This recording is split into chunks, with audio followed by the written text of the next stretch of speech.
मेरे प्रिय विद्यार्थियों, मैं silver green English medium school विद्यानगरी से आपका परवेज सर आज आपके सामने कक्षा 10 के लिए पाठ संख्या 21 लेकर आया हूं, जो कि है पहेलियाँ और मुकरियाँ।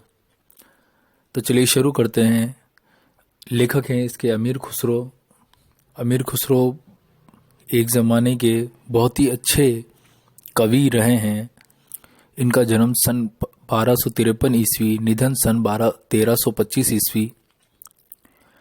आदिकाल की राजश्रेय परंपरा से सर्वथा मुक्त अमीर खुसरो की कविता लोक जीवन का रंगों से रंगी हुई है।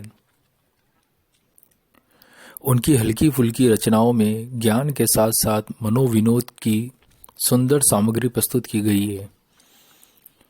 संकलित पहेलियां और मुकरियों में मानव मन की जिज्ञासा, कुतूहल और रहस्यों का विनोदपूर्ण शैली में उद्घाटन किया गया है। छोटी छोटी रचनाओं में गहरे अर्थ अभिव्यंजित कर कवि ने अपने कला कौशल का अच्छा परिचय दिया है। उनकी पहेलियों में किसी वस्तु का टेढ़ा मेढ़ा लक्षण देकर अभिप्रेत वस्तु का नाम पूछा जाता है। मुकरियों में आरंभ में कही गई बात का खंडन करते हुए सही बात की ओर संकेत किया जाता है। मतलब पहेलियों में क्या होता है, टेढ़ा मेढ़ा घुमाकर प्रश्न पूछते हैं और किसी वस्तु का, थिंग का नाम पूछा जाता है। और मुकरियों में क्या होता है, शुरुआत के अंदर आरंभ में ही एक बात कही गई है, उसी बात का खंडन, मतलब सबके सामने विवरण प्रस्तुत करना, सही बात की ओर एक संकेत करना, इशारा करना किसी चीज़ की ओर, वो किया जाता है। और लास्ट में उसका उत्तर आपको मिल ही जाता है अंत में। इन पहेलियों मुकरियों में विनोद के साथ ज्ञान परोसा गया है, नॉलेज मिलती है। इनके द्वारा विद्यार्थियों के ज्ञान की कसौटी भी हो जाती है, साथ ही साथ चिंतन और जिज्ञासा भी जागृत होते रहते हैं। आपने न्यूज़पेपर के अंदर पहेलियाँ मुकरियाँ वगैरह पढ़ा ही होगा, काफ़ी समय से आ रहे हैं पहेलियाँ और मुकरियाँ, जो कि हमारी ज्ञान की और सोचने और समझने की शक्ति को बढ़ाते हैं। तो चलिए शुरू करते हैं पहेलियों से। सबसे पहली पहेली क्या है, देखिए। जूता पहना नहीं, समोसा खाया नहीं, क्यों?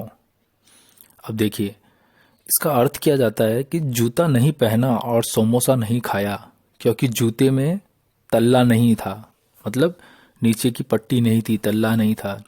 और समोसा कढ़ाई में तला नहीं गया था, तो उत्तर क्या होगा, तला नहीं था, नीचे का तला। दूसरा देखिए, अनार क्यों न चखा, वजीर क्यों न रखा।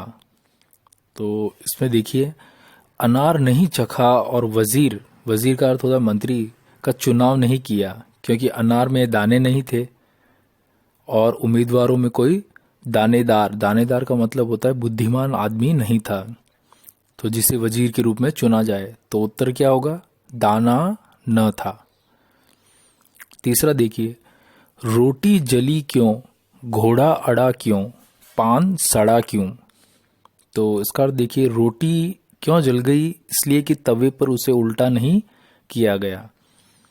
घोड़ा सवारी अथवा जोतने के समय क्यों अड़ गया, क्योंकि इसलिए कि उसे सिखाया था या तैयार नहीं किया गया था, इसलिए।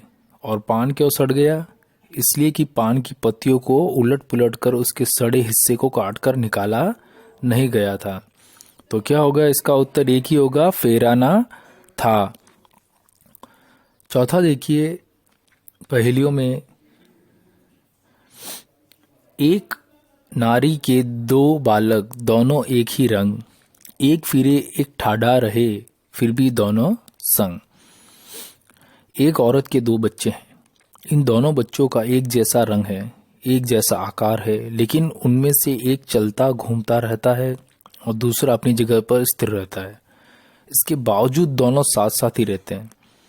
तो क्या अर्थ निकलता है इसका, दोनों लड़के क्या हैं, चक्की यानी चाकी के दो पल्ले हैं। एक पल्ला स्थिर रहता है, मतलब ठहरा हुआ ही रहता है नीचे, और दूसरा जो पल्ला है वो चलता रहता है, तभी क्या होता है, अनाज पिसता है। तो क्या होता है, चक्की के दो पार्ट।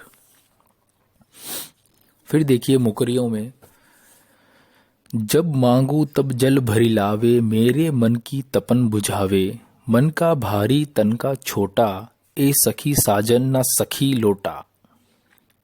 इसका अर्थ देखो क्या कहता है, वह आदेश का पालन करने वाला है।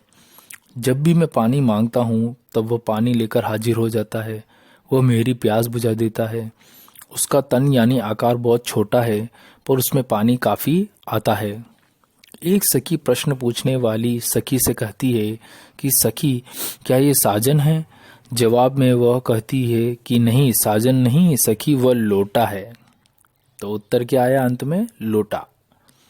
फिर दूसरा देखिए मुकरियों में, वो आवे तो शादी होए, उस बिन दूजा और न कोय, मीठे लागे वाके बोल, ए सखी साजन ना सखी ढोल। तो इसमें देखिए शादी ब्याह में उसका आना आवश्यक है। यह काम और कोई नहीं कर सकता। उसके स्वर बहुत मीठे लगते हैं। एक सखी प्रश्न पूछने वाली सखी से पूछती है, सखी क्या वे साजन है? जवाब में वह कहती है, नहीं साजन नहीं सखी, वह ढोल है।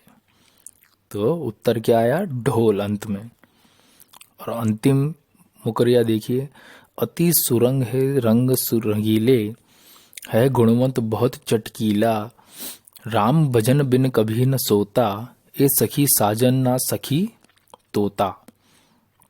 तो उत्तर क्या हुआ? तोता। तो इसका अर्थ देखिए, वह बहुत सुंदर रंग वाला है, बहुत सुंदर है, वह बहुत गुणी है और गाढ़े रंग वाला है। वह राम का नाम लिए बिना कभी नहीं सोता है। एक सखी प्रश्न पूछने वाली सखी से जवाब के रूप में पूछती है कि सखी क्या वे साजन है? तो सखी जवाब में कहती है, नहीं नहीं सखी, साजन नहीं, वह तो क्या है? तोता है। तो ये आपका पहेली और मुकरिया वाला पार्ट भी समाप्त हुआ। इससे आपकी थोड़ी चिंतन करने की और जिज्ञासा की जागृत होगी, मन की शक्ति। ये आपका 21 नंबर पार्ट जो है ये समाप्त हो गया। वीडियो देखने के लिए बहुत बहुत धन्यवाद।